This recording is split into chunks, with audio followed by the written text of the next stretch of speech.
आम्ही काँग्रेसकडून तुम्हाला वारंवार भूमिका सांगतोय की हे जे ओबीसी वर्सेस मराठा जे भांडण लावलं गेले हे सरकार प्रणीत आहे. सरकारने दिलेले आश्वासन पाळले नाही आणि तिथून हा वाद निर्माण झालेला आहे. त्यामुळे सरकारने हे करावं. पण आज आमच्यासमोर दुष्काळ आहे. आपण पाहिलं की काल हिंगोली जिल्ह्याच्या काही शेतकऱ्यांनी सरकारला किडनी विकायची आहे, आम्हाला शरीराच्या अवयव विकायचे आहेत, आपण घ्या, आमच्याजवळ पैसे नाही, आता आमच्याजवळ विकायला काही राहिले नाही, आमची शेती सगळी उद्ध्वस्त झाली. ह्या एक मार्मिक भावना शेतकऱ्यांच्या कळत नसेल या सरकारला. आणि बेरोजगारांचे तेच हाल आहे, महागाईचा एक आभाळ पार झालेला आहे. हे प्रश्न काँग्रेससाठी महत्त्वाचे आहेत. जे काही राज्यामध्ये आरक्षणाचा धुमाकूळ सरकार चालवत आहे तो तातडीनं थांबवावा, त्याच्यातले न्याय द्यावेत. पण हे प्रश्न आता बाजूला साधता कामा नये. पहिले या शेतकऱ्यांच्या प्रश्नावर सरकारने तातडीनं बोलावं. काय आपण देणार, काय त्यांचं नियोजन आहे ते प्रामाणिकपणे. कारण अजूनपर्यंत 50,000चं प्रोत्साहनाचे पैसे शेतकऱ्यांना मिळाले नाहीत. मागच्या काळातल्या अवकाळी पावसाचे पैसे मिळाले नाहीत. आत्ता दुष्काळाची परिस्थिती आहे, सरकारचं कुठलंही नियोजन नाही. आणि म्हणून हे प्रश्न आमच्यासाठी महत्त्वाचे आहेत. महागाई आमच्यासाठी, बेरोजगारी आमच्यासाठी महत्त्वाचे प्रश्न आहेत आणि सरकारने या प्रश्नाकडे लक्ष घालावं ही आमची भूमिका आहे. काँग्रेसची यांच्यावर काय भूमिका आहे, छगन भुजबळांवर काय भूमिका आहे की ज्या पद्धतीने पक्षाच्या भूमिका त्यांना समर्थन नाही. आम्हाला त्याच्याबद्दलचं एक शब्दही बोलायचं नाही आहे. आमचा तो विषय पण नाही आहे. सरकारने जे आश्वासन मराठा समाजाला दिले, धनगर समाजाला दिले, ते कसे पूर्ण करायचे सरकारने ठरवायचं. कोणाच्या तोंडातला घास हिसकायचा नाही आणि त्यांना कसा न्याय देता येईल सरकारने ठरवायचं. ज्या घोषणा केल्यात त्या घोषणाची पूर्तता सरकारने करावी. तो प्रश्न आमचा नाही आहे, तो सरकारचा प्रश्न आहे. त्यामुळे सरकारचेच मंत्री समजा एका समाजावर हे करत असेल आणि सरकार प्रायोजित हे सगळा कार्यक्रम चालत असेल तर हे सगळ्या लोकांना कळतं आहे. त्यामुळे मला कुठल्या व्यक्तीबद्दल बोलायचं नाही. हे भाजपने जे सरकार महाराष्ट्रात आहे या सरकारचं हे पाप आहे. पण आमच्यासाठी जे प्रश्न आहेत ते शेतकऱ्यांचे प्रश्न महत्त्वाचे आहेत, तरुणांचे प्रश्न महत्त्वाचे आहे, गरिबांचे प्रश्न महत्त्वाचे, महागाई प्रश्न आमच्यासाठी महत्त्वाचे. तुम्ही काँग्रेसचे प्रदेशाध्यक्ष आहे, ओबीसी चळवळीतून आलेले आहे. काँग्रेसची पक्षप्रमुख म्हणून तुमची इथली भाजप ओबीसींबद्दल भूमिकाच नाही आहे. सगळी मराठा आमदारांच्या दबावात, मराठा नेत्यांच्या दबावात सगळी भूमिका ही जरांगे पाटलांच्या बाजूनं प्रदेश काँग्रेसची आहे असंच गेल्या काही दिवसात दिसून येत आहे. 62 विधानसभा मतदारसंघ विदर्भात आहे. 16 जागा तुम्हाला ओबीसी समाजाने दिलेल्या आहे. तुमची बाजूच ओबीसी समाजाच्या बाजून नाही. तुमचा गैरसमज होत आहे. काँग्रेसनी अभियान सुरू केलेलं आहे जातीनिहाय जनगणनेचा आणि या जातीनिहाय जनगणना उद्या आमची केंद्रात सरकार आली तर नुसतं महाराष्ट्रातच नाही तर ओबीसीच्या आरक्षणामध्येही आम्ही वाढ करू. कारण की संख्या जास्त आहे. शेड्यूल कास्ट, आदिवासी, भटके विमुक्त जाती आणि ज्या काही समाज आज आरक्षणाच्या प्रतीक्षेत आहे त्या सगळ्यांना जातीनिहाय जनगणनेच्या माध्यमातून काँग्रेस पक्ष न्याय देणार ही भूमिका सातत्याने आम्ही सांगितलेली आहे. त्याच्यात ओबीसीचं आरक्षण सुद्धा वाढवू आम्ही. आता त्याच्यापेक्षा अजून काय सांगायला पाहिजे. आमची भूमिका एकदम स्पष्ट आहे. कोणावरही अन्याय न करता जातीनिहाय जनगणनेच्या आधारावर आर्थिक आणि शैक्षणिक जातीनिहाय जनगणना करून त्या समाजाला न्याय देण्याची भूमिका आहे. आणि ओबीसी समाजाचं जे आरक्षण आज आहे ते कमी आहे, त्यालाही आम्ही वाढवू. मराठा आरक्षणाचाही प्रश्न त्या मार्गातून सोडू आणि हे जेवढे आरक्षणाच्या प्रतिष्ठित जाती आहेत, ज्या आर्थिक आणि शैक्षणिक मागं असतील त्या सगळ्या समाजाला न्याय देण्याची भूमिका ही काँग्रेस पक्षाची आहे. आता किती वेळ ही गोष्ट आम्ही सांगितलं पाहिजे. प्रचारादरम्यान एकनाथ शिंदे यांनी आपल्या उमेदवाराऐवजी भाजपच्या उमेदवाराचा प्रचार केला आणि दुसरं असं की तिथे एकनाथ शिंदे यांना हिंदू हृदय सम्राट ही उपाधी वापरण्यात आली. हे बघा, महाराष्ट्रात मला एक कळत नाही हे सरकार कसं आहे त्याचं. आता रोज आता या सरकारची उलट तपासणी सुरू झालेली आहे. सरकारची कधी उलट तपासणी होताना आपण पाहिलं विधानसभा अध्यक्षाकडे. महाराष्ट्राच्या इतिहासामध्ये हा कलंक लावण्याचा क्षण आज महाराष्ट्राला आलेला आहे. महाराष्ट्राची लोकशाही, महाराष्ट्राची विधिमंडळाचे कामकाज हा इतिहास आपण पलटून पाहिला तर या पद्धतीनं भाजपनी जे म्हणजे 105 आमदार निवडून आल्यानंतर जो खेळखेंडोबा महाराष्ट्राच्या राजकारणामध्ये केला हे महाराष्ट्राची जनता कधी विसरणार नाही. त्याच्यामुळे मुख्यमंत्री एकनाथ शिंदेंना काय बोलतात, कोण काय लिहितं त्यांना आता काय व्यक्तिगत आहे. सगळं जाहिरातबाजीचं सरकार आहे. जाहिरातीसाठी या सरकारजवळ पैसे आहेत पण शेतकऱ्याला द्यायला पैसे नाहीत, कर्मचाऱ्याला द्यायला पैसे नाहीत. आज आरोग्य विभागात आपण पहा ना, NRHMचे सगळे कर्मचारी संपावर आहेत, सगळे दवाखाने खाली पडलेले आहेत, लोक मरतात आहेत.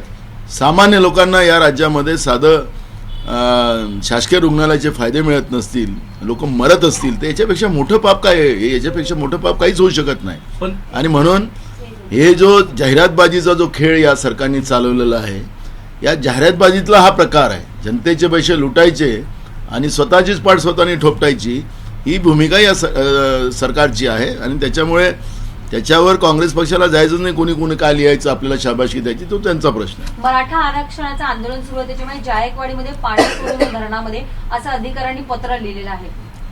मी तुम्हाला सांगितलं ना, हा जो वाद आहे याचे अनेक पुरावे आपल्याला देता येईल. हा एक पुरावा आहे की माननीय सुप्रीम कोर्टाने परवा निर्णय देऊन सुद्धा सरकारचा दबाव अधिकाऱ्यावर कसा आहे हा त्याचा एक प्रत्यय आहे. आणि वाद कसा चिघळेल याच्यावर सरकारचा प्रयत्न आहे. हे सरकार प्रणीत आहे आणि आम्ही हे वारंवार सांगतो, अनेक पुरावे त्याच्यात देता येतील, त्याच्यातला हा एक पुरावा आहे. तुम्ही ट्विट केलं एक पंतप्रधानांबाबत, पनौती तुम कब आणि काल जाओगे असं? राहुल गांधी यांनी हे नोटीस आपलं- बजावली मला यात. एक कळत नाही, पनौती हा शब्द कुठे एका व्यक्तीला लागत असेल तर हा एक आश्चर्याचाच भाग आहे. म्हणजे पनौती हा शब्द असा आहे, या पनौती शब्दाचा अर्थ असा होतो की सगळा माझ्याच ताब्यात पाहिजे आणि सगळ्यावर अन्याय केलं पाहिजे आणि अन्याय करतच आहेत व्यवस्था काय जी असेल ती.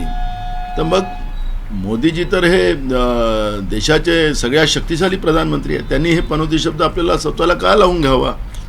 पनौती म्हणजेच अहंकारी व्यवस्था, याला जायची परिस्थिती आहे, तर मग स्वतःला अहंकारी ते समजतात आहेत का? हा प्रश्न या ठिकाणी निर्माण होतो. म्हणून आमचा पनौती शब्दावर विषय आहे. आणि पनौती हा शब्द आपण पाहिलं असेल की मोठ्या प्रमाणात सोशल मीडियावर त्या पनौती शब्दावर मोठ्या प्रमाणात ब्रँडिंग होते आहे, सर्वसामान्य लोक करतात आहेत. आणि लोकांना पण हे पनौती आता नको, अहंकार व्यवस्था नको. आणि त्याच्यावर आम्ही ट्विट केलेलं आहे. आम्ही कुठल्या आदरणीय आपल्या देशाचे प्रधानमंत्री नरेंद्र मोदीच्या बद्दल त्याच्यामध्ये एक लाईन पण आम्ही बोललेलो नाही. आणि आमचा तो नाही, आम्हाला आदरणीय आहेत नरेंद्र मोदीजी, देशाचे प्रधानमंत्री आहेत. भाऊ हिंदी में बताइए पनौती मराठी शब्द मराठीत होतं ना, मराठीत होतं पहिले. एक रात्रंदिवस जरांगे पाटील सभा घेत होता, हे सरकार त्याला आरकाठी का करत नाही, या मुख्यमंत्री आणि उपमुख्यमंत्र्यांना सवाल विचारला आहे भुजबळांनी. रात्री 1 पर्यंत सभा घेतात, परमिशन कशी मिळू शकते 1 पर्यंत सभा मी घ्यायची? तुम्हाला सांगितलं ना, हे सरकारचं प्रायोजित कार्यक्रम आहे. सरकारला वाद निर्माण करून जनतेचे मूळ प्रश्न डायव्हर्ट करायचे आहेत, एवढा सोपा प्रश्न आहे. त्याच्यामुळे ज्या आदरणीय नरेंद्र मोदीजींनी छत्तीसगडमध्ये सांगितलं की गरीब ही जात आहे, त्याच दिवशी देशाच्या जनतेला कळलं की आरक्षण व्यवस्था या देशामध्ये संपवायची व्यवस्था सुरू झालेली आहे. गरीब आणि श्रीमंत या दोनच जाती या देशामध्ये ठेवायच्या आणि आरक्षण व्यवस्था संपुष्टात आणायची ही लाईन आता सुरू झालेली आहे. पण आरक्षणाच्या माध्यमातून या पद्धतीचा वादंग निर्माण करून तुम्ही मोठे मोठे बोर्ड मध्य प्रदेशमध्ये लावलेत, राजस्थानमध्ये लावलेत, छत्तीसगडमध्ये लावलेत भाजपनी. आदरणीय देशाचे प्रधानमंत्री नरेंद्र मोदींचा फोटो त्याच्यात आहे की त्या ठिकाणी आम्ही 450 रुपयाला सिलेंडर देऊ. मग महाराष्ट्राच्या जनतेने काय पाप केलं? महाराष्ट्रामध्ये सरकार आहे ना, मग 450 रुपयाला का नाही देत महाराष्ट्रामध्ये गॅस सिलेंडर? आज मी आता आढावा घेतो आहे प्रत्येक ठिकाणी. ज्या उज्ज्वला गॅसमध्ये जे गॅस सिलेंडर गरिबांना दिले गेले होते ते फक्त 20% रिफिलिंग होत आहे, 80% होत नाही. म्हणजे याचा अर्थ ही जी महाग व्यवस्था निर्माण करून गॅस सिलेंडर तर देऊन टाकलं गरिबाला, पण त्याच्या घरातून रॉकेलचं तेल काढून टाकलं. आता तुम्ही इथे मीटर लावणार आहात, याचे चार्जिंग करा पहिले आणि मग तुमच्याकडे लाईट चालू राहील, तर गरीब माणूस अंधारात राहील. काय व्यवस्था निर्माण करताय? आणि म्हणून मी आपल्याला सांगतो की ही सगळी जी बनवाबनवी चाललेली आहे, ही बनवाबनवी थांबवा. लोकशाहीच्या व्यवस्थेमध्ये लोकांच्या ज्या गरजा आहेत त्या पुरवण्याचं काम. सरकार हे प्रॉफिट कमवायसाठी नसतं. सरकार हे आपण पाहतोय देशातलं सरकार जेव्हापासून आलं गेल्या 2014 पासून हे प्रॉफिट कमवायसाठी आहेत. दर महिन्याला या महिन्याला एवढी GST आम्हाला मिळाली, अशा मोठ्या हेडलाईनच्या बातम्या तुमच्या टीव्हीवरून आम्ही पाहतो. आखरी हे सरकार प्रॉफिट कमवायसाठी आहे, जनतेला लुटायसाठी आहे. अखेरीस लोकशाहीमध्ये जनतेला लुटायचं सरकार नसतं, लोकांना देणारं सरकार असतं.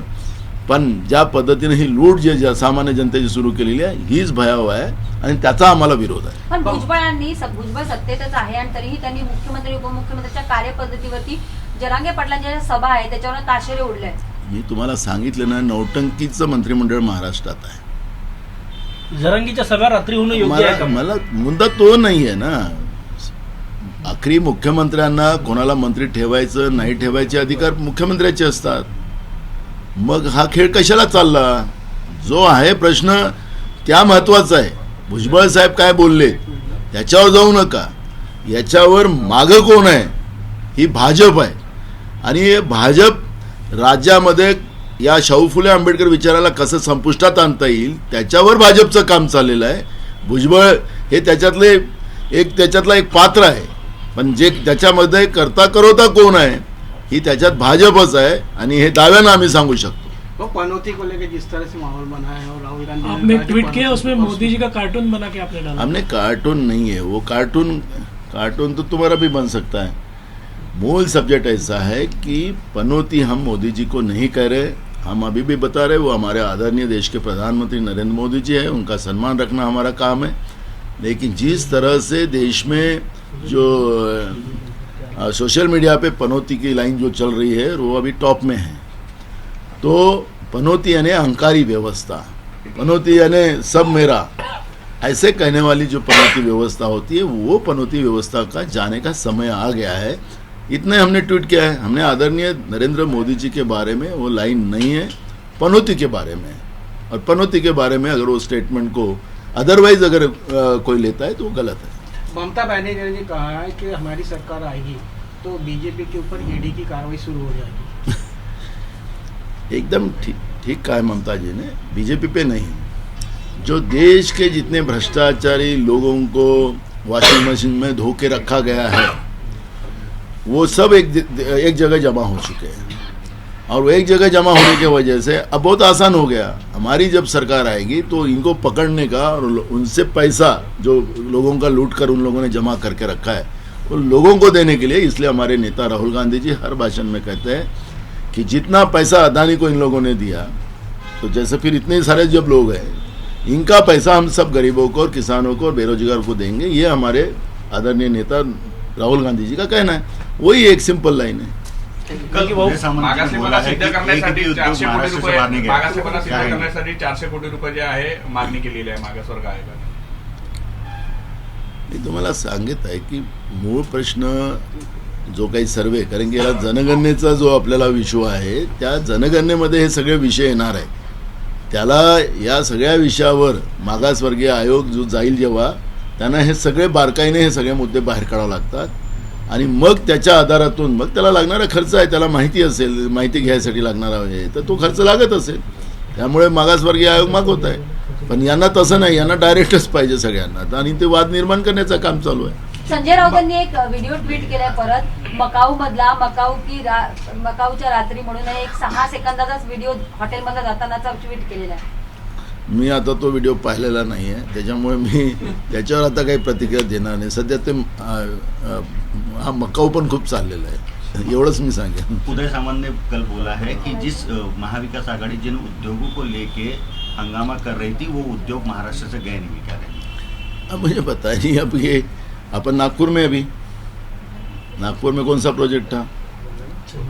एयर विस्टा था ना, कहाँ गया वो? अब नागपुर के अगर पत्रकार है तो आप ढूंढिए कहाँ पर उसको रखा गया है. वो किसी के घर में तो नहीं रख सकते ना. वो तो आखिरी बड़ा प्रोजेक्ट था, वो कहाँ गया वो तो बताना चाहिए ना. ऐसे इस तरह का बात करने से नहीं चलेगा, इस तरह की घोषणाएं नहीं चलेगी. जो वास्तविकता हो आप बताइए. अब डायमंड मार्केट जा रहा है सूरत में तो राज्य का वो बड़ा उद्योग जा रहा है जिसे करोड़ों रुपए राज्य की तिजोरी में आते थे वो जा रहा है. तो ये लोग कर क्या रहे हैं? सिर्फ नहीं जा रहा है ये बता रहे तो फिर राज्य में इतनी बेरोजगारी कैसे बढ़ी? आज महाराष्ट्र सबसे ज़्यादा बेरोजगारी कौन से राज्य में है? तो महाराष्ट्र में. तो ये बेरोजगारी बढ़ने के कारण क्या है उसके जवाब देना चाहिए उद्योग मंत्री ने. इस तरह की घोषणाबाजी कर गलत बोलकर, गलत आंकड़े देकर, क्योंकि हम देखते हैं राज्य के उप मुख्यमंत्री हो, राज्य के मुख्यमंत्री हो, घोषणाओं की बारिश। भगवान जी के पास भी जाते हैं, विधानसभा में बोलते हैं हम किसानों को हवा में नहीं छोड़ेंगे। अबे तो तुम हवा में छोड़ दिया ना, अब किसान तो तुमको लेटर दे रहा है कि हमारे को किडनी बेचना है, लीवर बेचना है, हमारे शरीर के अवयव बेचना है, तो ये क्या मतलब है? तो तुम घोषणा कर रहे हो, किसानों को फायदा नहीं मिल रहा है। कौन अपनी किडनी बेचने निकलता है, कौन अपना लीवर बेचने निकलता है? तो इसका तो जवाब इन लोगों ने देना चाहिए। इस बार की घोषणाबाजी न करते हुए वास्तविकता लोगों के सामने रखना चाहिए, और वास्तविकता रखकर फिर वास्तविकता जब रखते तो वो सरकार ने भेजा, ऐसा कहानी करते हो। वास्तविकता तो बताइए आप। एबीपी माझा, उघडा डोळे बघा नीट।